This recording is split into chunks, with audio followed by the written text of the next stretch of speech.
Ikatan Ahli Kesehatan Masyarakat Indonesia menilai keputusan pemerintah atas kenaikan tarif cukai hasil tembakau atau cukai rokok dapat memberi pengaruh kepada masyarakat untuk mengurangi pembelian rokok. Dan juga diharapkan para perokok di tanah air sadar tentang resiko buruk yang ditimbulkan akibat merokok.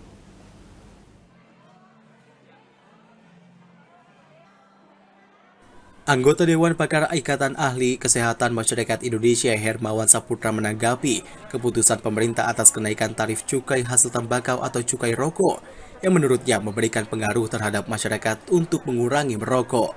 Berdasarkan analisis yang Hermawan lakukan, kondisi perokok di Indonesia justru meningkat, terutama selama pandemi COVID-19 yang membuat masyarakat untuk melakukan berbagai kegiatan di rumah.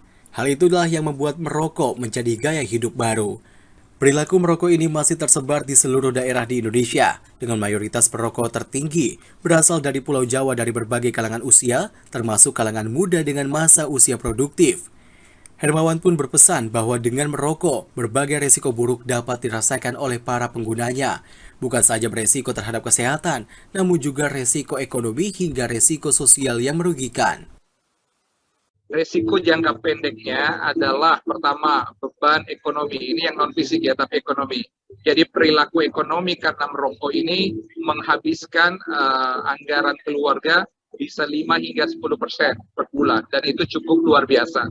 Dan bahkan orang tertentu menghabiskan 20-30% untuk kebutuhannya dihabiskan untuk merokok dan ini cukup berbahaya dari segi beban ekonomi. Yang kedua beban sosial. Beban sosial produktivitasnya menurun, kemudian berpengaruh terhadap produktivitas keluarga dan komunitas. Secara terperinci, Hermawan menerangkan bahwa gangguan kesehatan karena infeksi saluran pernapasan akut, alergi, hingga gangguan fungsi organ rata-rata diderita oleh para perokok aktif dan pasif. Oleh sebab itu, zat-zat kimia berbahaya yang terkandung dalam rokok berimplikasi terhadap faktor risiko penyakit kanker, jantung, paru-paru, hingga diabetes.